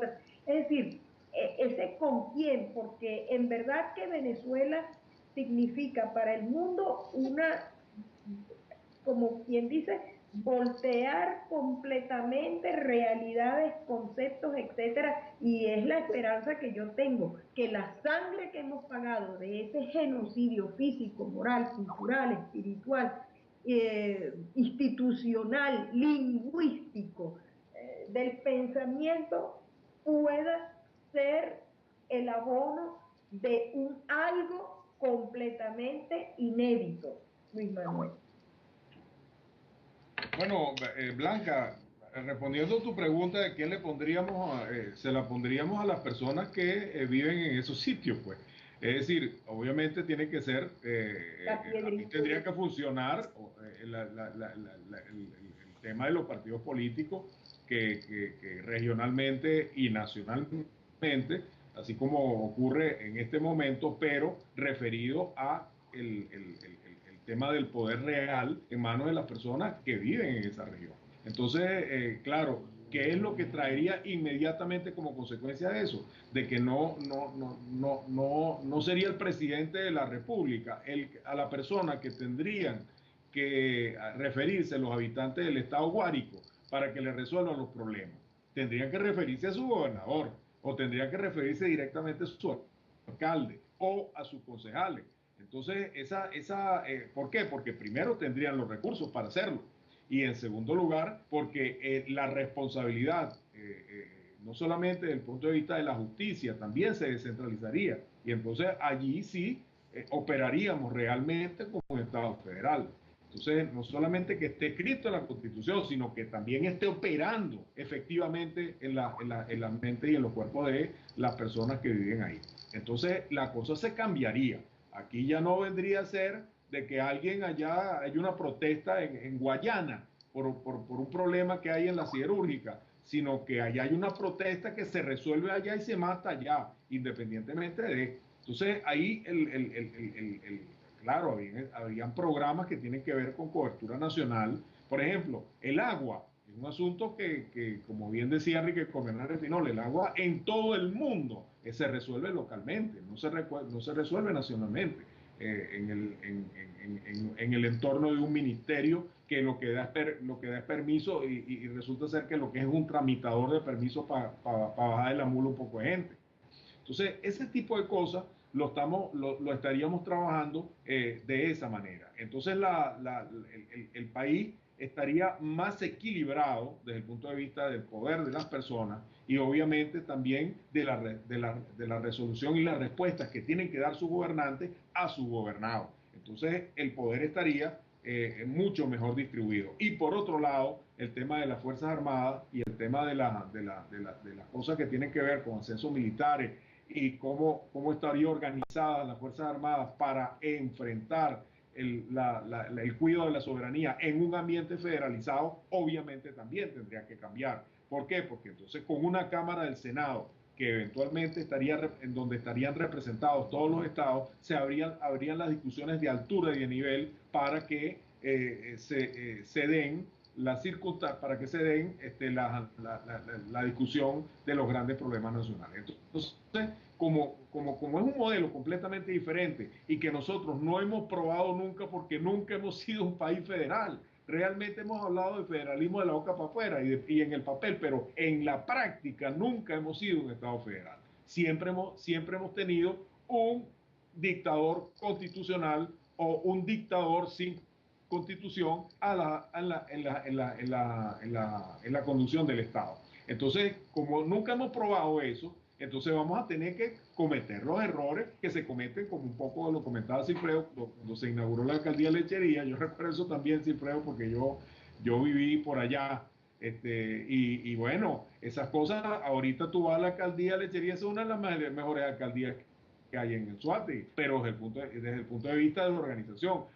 Que en este momento no se deciden las cosas nacionalmente, que el alcalde de Lechería no puede reparar una calle porque tiene que esperar que le bajen los recursos del Ejecutivo Nacional, que el alcalde de Lechería no puede decidir si abre o no abre una playa porque tiene que ir para el Ministerio del Ambiente. Eso es una locura. Es decir, que el alcalde de Lechería no puede decir, ni el gobernador del estado de Suárez puede decir, oye, mira, negociar con, por ejemplo, la cadena Meliá Internacional para establecimiento de un polo de desarrollo, un hotelero allí en las mejores playas que tenemos en Venezuela.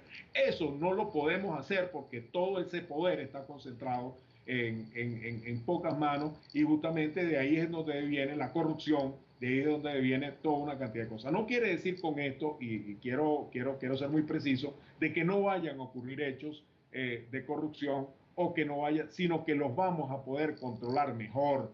Es decir, que habiendo un sistema de justicia que esté más concentrado en un área más pequeña, un área más específica, va a ser más difícil que ocurran hechos de corrupción de la magnitud de la cual estamos viendo ahora, en donde en estos días leía un analista internacional diciendo que aquí en Venezuela ocurría algo que no ocurre con el resto de las corrupciones en ningún otro país. Es decir, en España, para que alguien se haga rico de la noche a la mañana, es dificilísimo. Pero, ¿por qué? Porque, bueno, allá no entra el chorro de plata. Por ejemplo, aquí, un individuo que está en PDVSA hace un contrato y se mete $100 millones en el bolsillo en 2 semanas.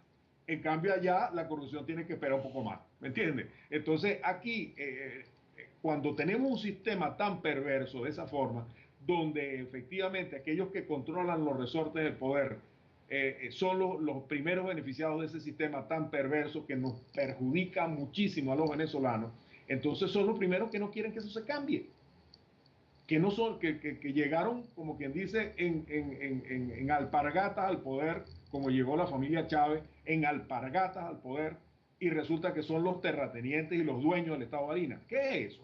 Entonces, cuando uno ve eso, entonces dice, bueno, bueno, vamos a competir para meternos en esa rebatiña, en esa piñata, en donde quien agarra las cosas en el poder en Venezuela se hace rico en 2 años. Entonces, bueno, ¿y para qué vamos a hacer negocio? ¿Y para qué vamos a producir? ¿Para qué vamos a hacer empresas? ¿Para qué vamos a hacer emprendimiento? ¿Para qué vamos a meter real en nada? Vamos a meternos a políticos. ¿Me entiendes? Entonces, lo mejor de esto es de que reducimos considerablemente el asunto. Supóngase que en Caracas nosotros tengamos 30 municipios. Entonces, nosotros que anden entre 150.000 y 200.000 personas, el tamaño de los municipios, podemos tener cosas más manejables. Ese alcalde tendría muchísima más facilidad de resolverle el problema a su gente con el dinero que tenga de su propia impuestos y consideraciones especiales desde el punto de vista fiscal, y pudieran eventualmente, mira, la persona va a estar más pendiente, mira, un hueco frente a mi casa, se rompió la cañería. Es decir, todas estas cosas manejadas desde el punto de vista de la localidad, podría darle, tener un país más manejable, pues. Entonces, claro, a la concentración total que hemos hecho y que ha devenido, pues por supuesto, porque todo un sistema que se ha pervertido muchísimo más en el tiempo, llega un momento en donde la cosa colapsa, ya no se puede hacer nada. Ya tratamos de movernos por un lado y sale culebra por un lado, sale por el otro lado, o sea, ya no está, el sistema lamentablemente ya no funciona. Entonces hay que poner otro sistema, pero es como cuando usted tiene una casa que se está cayendo y usted vive en la casa. Usted no le puede traer un plomero, porque el plomero dice, oye, mire, si yo rompo esa pared se me cae el techo.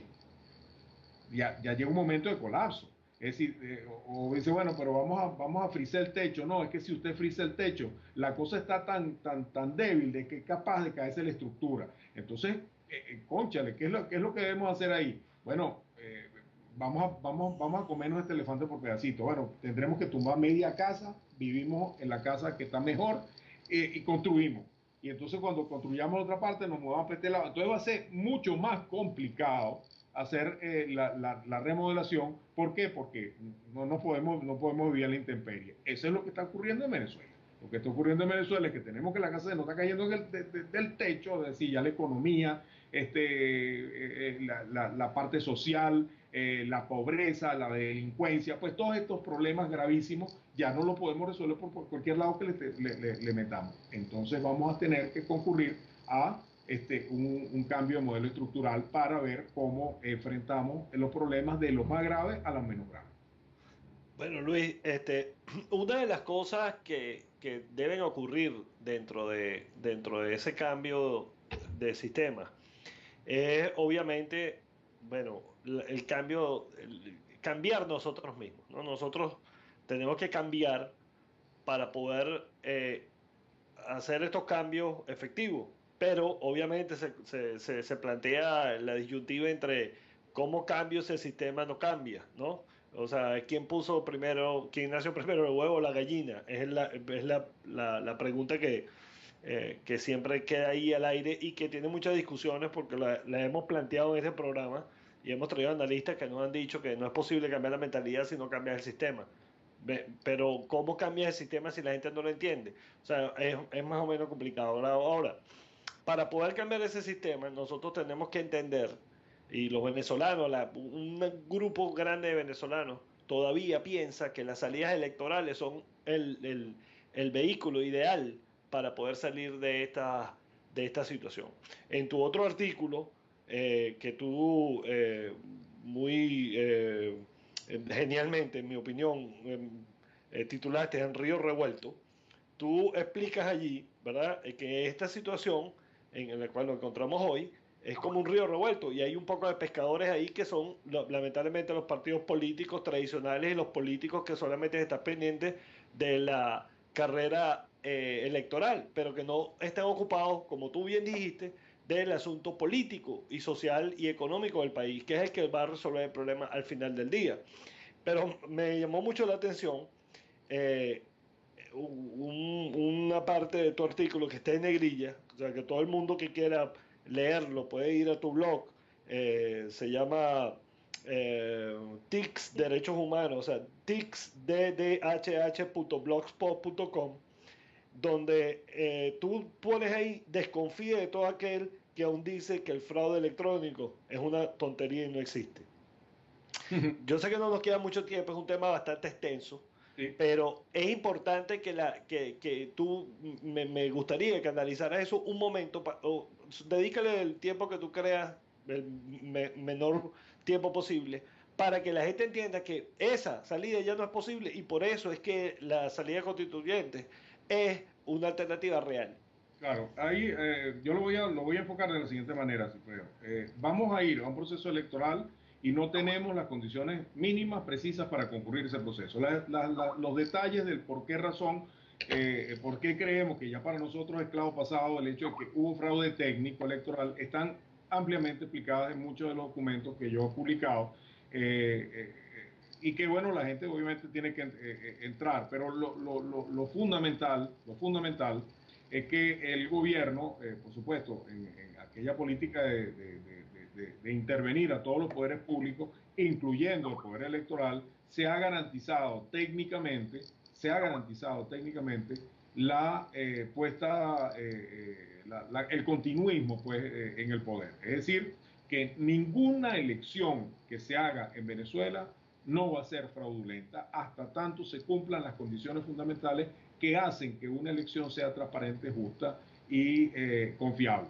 Esos lineamientos específicos están contenidos en el documento de elecciones auténticas que nosotros publicamos en una oportunidad, lo pueden buscar en la red, pero básicamente de lo que se trata es de que tiene que haber un registro electoral confiable, es decir, tiene que estar auditado. La última vez que se auditó el registro electoral en Venezuela fue en el año 2005, lo hizo CAPEL, que es una organización de la Organización de Estados Americanos.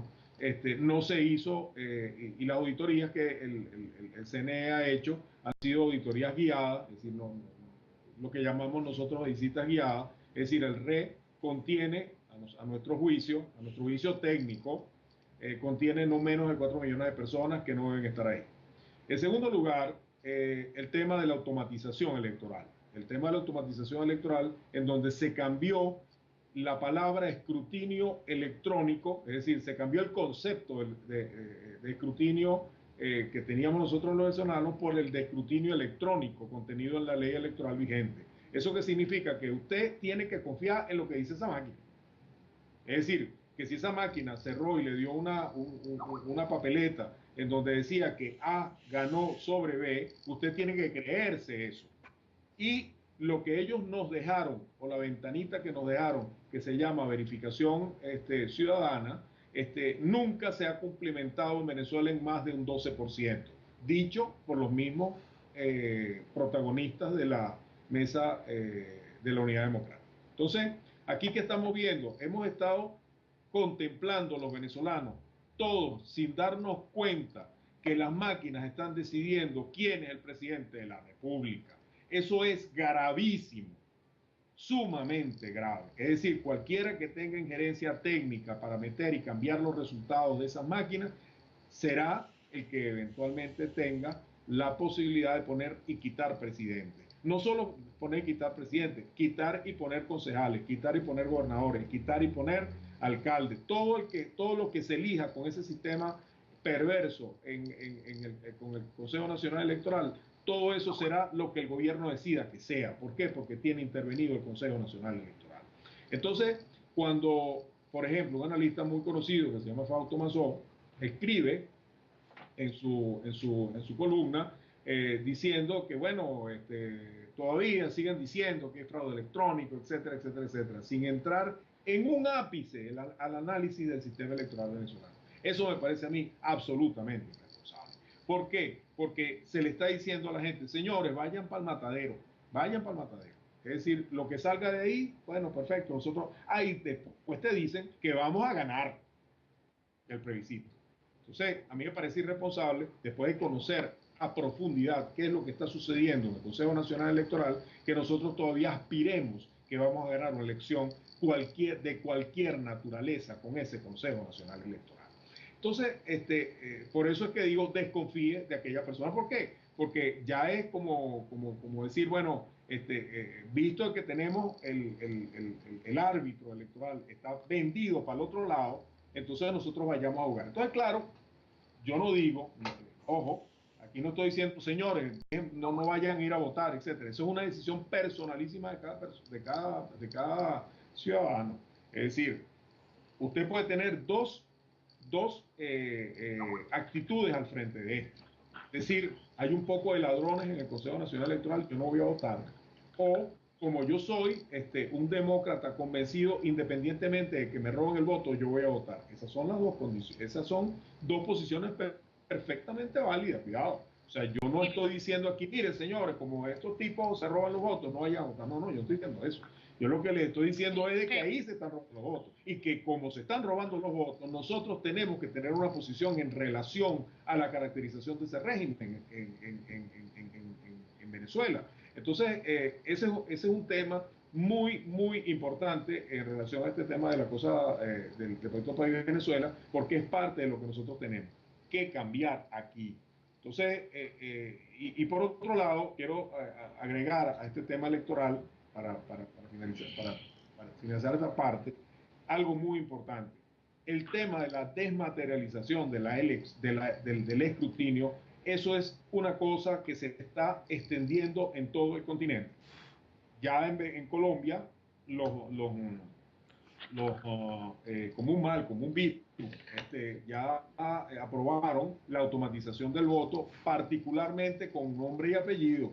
Ya Smartmatic va a ser, al parecer, la compañía que va a hacer eso allá. Entonces, esto, yo no, sin ser especialista, más especialista Renal Peñalosa que yo, acerca del tema de la intromisión del Foro de Sao Paulo y todas estas cosas para tomar gobiernos por la vía blanda, es decir, por la vía electoral, es decir, del izquierdismo a nivel internacional o del castrocomunismo a nivel internacional. Entonces me parece que en Colombia están viviendo ese proceso muy, digamos, de una manera muy compleja. Entonces, a nosotros nos pasó. Es decir, ahorita vamos a ir a unas elecciones en donde los partidos políticos nos han dicho esta voz mía en relación a las condiciones electorales tal y cual nosotros se lo dimos para el 7 de octubre del año pasado y para el 14 de abril de este año. Entonces, como no han dicho nada, como no han dicho nada, entonces pienso que vamos a ir de la misma manera a concurrir ese proceso electoral. Y como el gobierno en este momento en Venezuela está muy interesado en el tema del desarrollo del Estado comunal, a ellos sí les ha parecido importante que esto haya que reforzarlo, en el sentido de que si se piensa, por ejemplo, ya a mí me han llegado una noticia por los Caminos Verdes, mira, ya se decidieron, ya se sabe que fulano de tal va a perder las elecciones en el Zulia, fulano de tal va a perder las elecciones en Caracas, fulano de tal va a ganar tal alcaldía de la oposición, en fin, hay una composición, como quien dice, de los Caminos Verdes, de qué es lo que va a suceder ahí.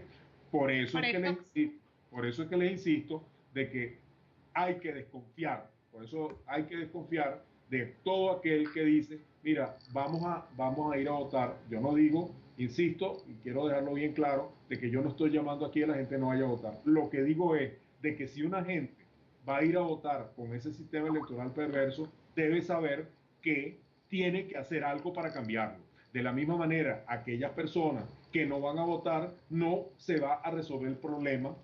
Igualmente, no votan, el problema electoral en términos generales y del sistema, tomando una posición pasiva. Es decir, que está bien, no vayas a votar. Eso está perfectamente claro, suponiendo que esa sea la decisión. Pero no te puedes quedar de brazos cruzados y dejar que eso sea así, porque la manera de quitar y poner personas, gobiernos en un sistema democrático es a través del voto. Entonces no es posible que nosotros nos quedemos de brazos cruzados con un sistema absolutamente pervertido como el que existe en Venezuela. Bueno, pero porque independientemente de las máquinas, está también la capacidad que tiene el gobierno, la incapacidad, digamos más bien, de respuestas opositoras ante las habilidades que tiene el gobierno de mover y manipular las masas con diferentes posiciones que también estás mencionando allí. Sería muy interesante que mencionaras ese tema de cómo... No, hay una cosa, claro, la capacidad que tiene el gobierno de... Perdón un momentito para completarte la pregunta, porque no solamente las máquinas y el fraude electoral es la situación que estamos ahora viviendo en Venezuela, que es la incapacidad que estamos viviendo de pensar, de razonar y de ver claramente que el sistema que nos está invadiendo está distorsionando nuestra capacidad de pensar y de razonar los temas políticos reales de la situación que seguiremos viviendo después de ese 8 de diciembre. Bueno, yo lo que te digo, María Teresa, es que la oposición, y creo que lo hemos hablado en otras oportunidades en el programa, la oposición tiene que definirse, tiene que definir con quién se está enfrentando. Yo estoy clarísimo de que en unas elecciones no solamente se están jugando los financiamientos de los partidos políticos, y también se están jugando ellos una parte muy importante de negociación con el gobierno. Yo diría que ese no es el tema. El tema fundamental aquí es eso, vamos a dejar que eso continúe pasando. Ese es el tema político fundamental que tienen que hablar los partidos políticos, o la oposición en términos generales. ¿Por qué? Porque si nosotros no hablamos de esto, del proyecto país, del país que queremos, etcétera, nosotros no vamos a salir nunca de esta gente. No vamos a salir. ¿Por qué? Porque no es posible, es como decir, en un ambiente completamente contaminado como el que tenemos en Venezuela, una persona pueda respirar adecuadamente. Si nosotros cambiamos el sistema, por supuesto, quienes sobreviven en un ambiente contaminado son los corruptos, son todas aquellas personas que viven del sistema. Si nosotros limpiamos el ambiente, eventualmente los primeros que se van a morir son los que viven del ambiente corrupto. Entonces, ¿qué es lo que tenemos que hacer nosotros? Bueno, pelear por o luchar por el cambio del ambiente y por supuesto de la manera de hacer las cosas fundamentales en Venezuela. Entonces, eso es lo que lo que tienen que estar luchando la gente de la oposición formal. Lo que tiene que estar, y yo creo que van en buen camino, hay unos dirigentes políticos de unos partidos, yo no estoy autorizado para hablar de esto porque fueron reuniones que yo he sostenido con algunos de ellos, pero creo, o sea, estoy viendo con digamos, optimismo que hay algunos dirigentes jóvenes de los que ustedes ven en la prensa que están empezando a entender el problema. Están empezando a entender el problema. Que primero tenemos que caracterizar la cosa para establecer cuál es la estrategia de lucha en frente de esto. Eso es un paso, es como cuando una persona está enferma. Primero tienes que aceptar que estás enferma para entonces tomarte los medicamentos correspondientes para que te mejore o para que salgas de la enfermedad. Si eso no lo hacen, obviamente te vas a morir. ¿Por qué? Porque tú estás negando tu condición de enfermedad. Entonces, eso es lo que está pasando ahorita y es lo que mucha gente, no solamente yo, muchos de los que empezamos a hablar acerca del tema técnico electoral desde hace 2 años para acá, empezamos a decir, oye, miren señores, ustedes hasta que me convencí, yo no me había convencido, eso se lo confieso, que en la primera de cambio yo lo que creía era que ellos no sabían. Se lo digo de una manera muy ingenua, cuidado. Es decir, yo pensé que estas personas, bueno, pero ¿quiénes son las personas que están manejando el tema técnico electoral de la Mesa de la Unidad con el gobierno? ¿Será que no saben esto? ¿Será que no saben aquello? Entonces empecé a escribir acerca del tema técnico, pues eso es lo que yo sé o sabía. Entonces, claro, empiezo a preguntar cosas precisas en relación a la sistematización electoral, a la transmisión de datos, a las auditorías, a cómo se cuentan los votos, a la cosa de los escrutinios. Y cuando empiezo a darme cuenta que en realidad los tipos saben más que yo eso. Claro que lo saben, pero lo saben de una manera, como quien dice, cómplice. Están siendo cómplices de un sistema electoral perverso y nos están llevando a los venezolanos todo el tiempo por la vía electoral cuando saben que realmente el gobierno no va a salir por esa vía. Entonces, bueno, si sabemos que el gobierno no va a salir por la vía electoral porque se han robado las elecciones y la prueba más fundamental la tenemos el 14 de abril, entonces nosotros estamos planteando el tema constituyente. Entonces ustedes me preguntarán, bueno Luis, pero entonces vamos a recoger la firma y se la vamos a entregar al CNE. No, lo que vamos a hacer es que vamos a convencer a los venezolanos, que algunos no están completamente convencidos, de que tenemos que cambiar este sistema de cosas, a recoger su voluntad en una firma, en una manera extensa, y solicitar, no solamente al país, sino también solicitarle a todos los poderes constituidos, no solicitarle, ordenarle, porque esa es básicamente la decisión de la Corte Suprema de Justicia del año 99, que el poder originario le ordene al poder constituido que se cuenten los votos de una manera determinada y que además de se establezcan los procedimientos adecuados para que esa constituyente se dé de la manera más limpia y de la manera más ordenada posible. ¿Qué eso es un sueño? Bueno, vamos a ver. Cuando yo tenga en el bolsillo 4 o 5 millones de firmas, entonces les digo si se ha podido o no se ha podido. ¿Por qué? Porque entonces ahí tendríamos toda la comunidad internacional a favor de los venezolanos, de la sociedad civil o aquellos que hayan levantado esa firma, para que se hagan y que hayan observadores internacionales y vean, bueno, sí, en efecto, porque eso es lo que permitió el gobierno. Entonces, bueno, vamos a ver si vamos a hacer una constituyente de todas, sin toda esta trampa electoral que el gobierno ha montado para todas las elecciones. Entonces, yo creo, de verdad, mismo que eso lo podemos realizar. Blanca. Bueno, realmente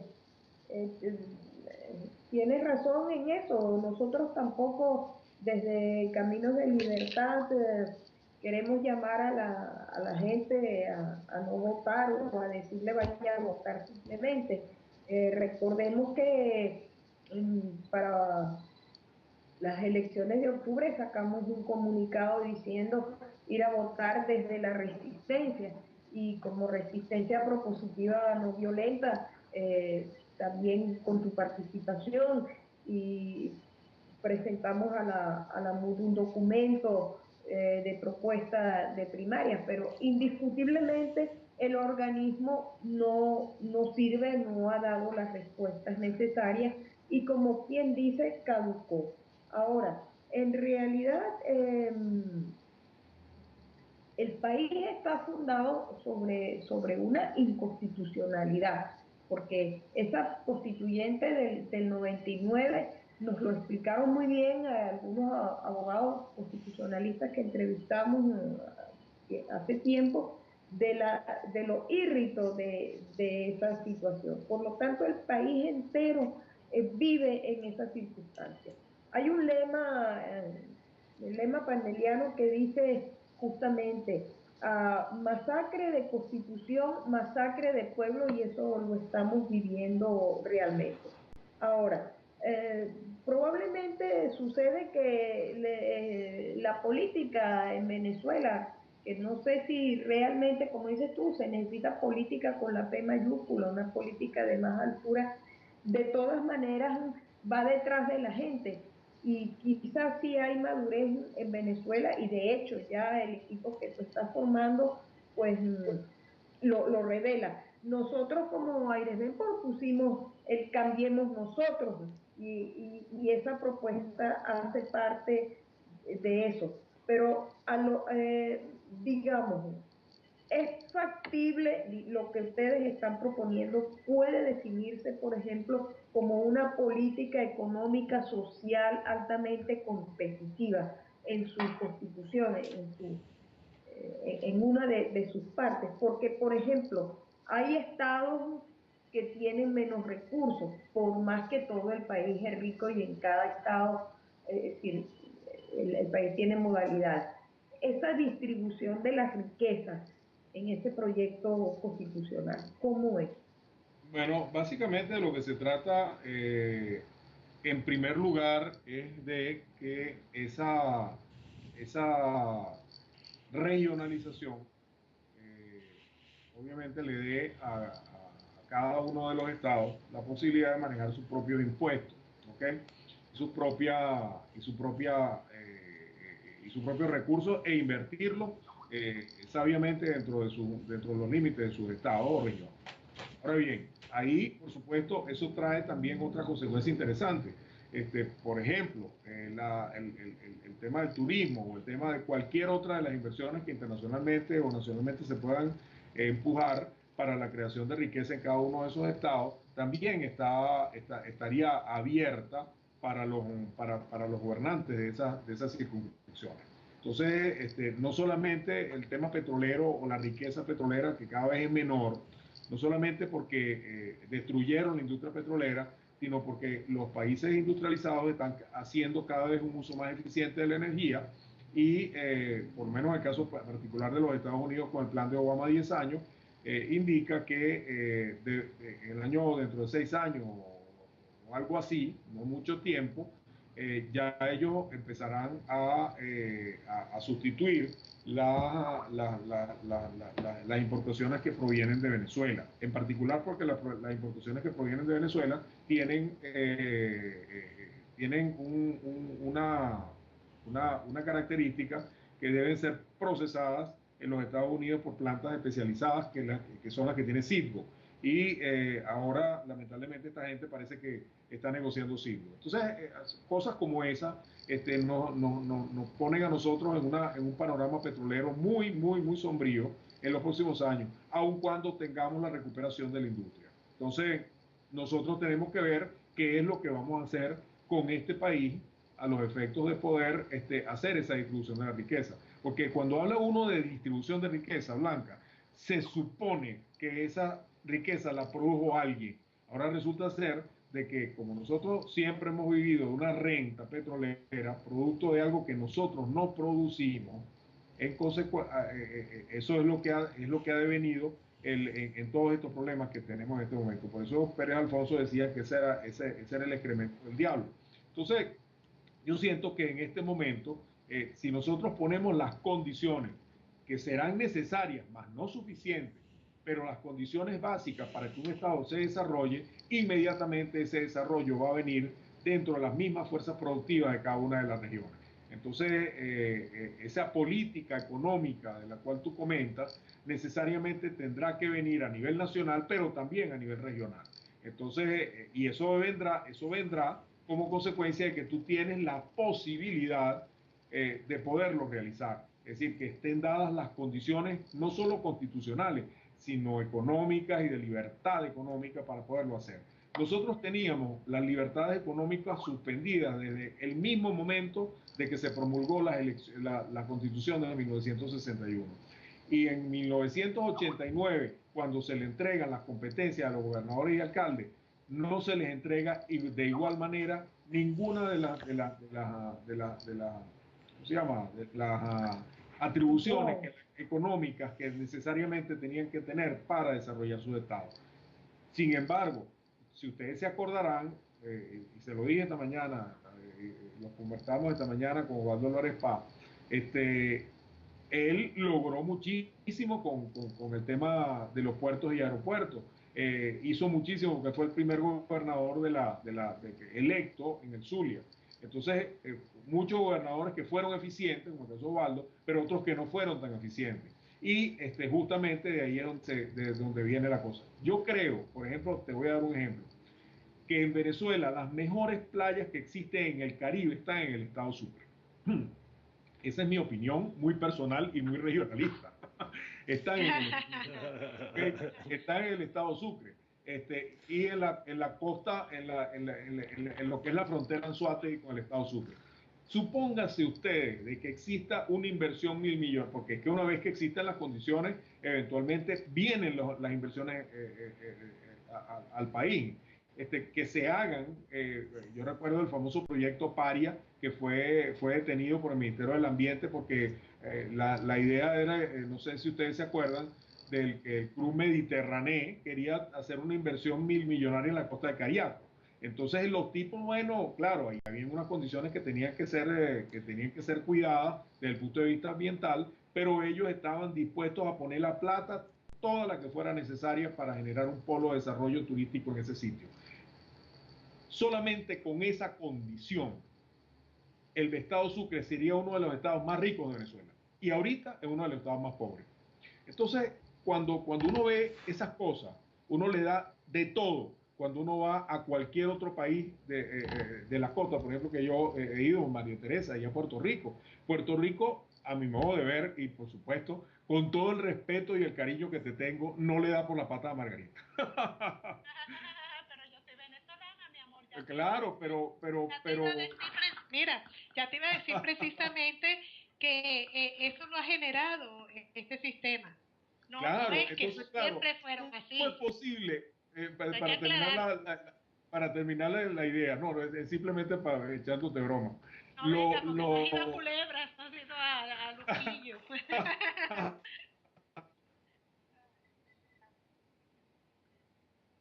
Sí, sigue. Ajá, Luis. Sigue, Luis. Agua profunda, a donde calen los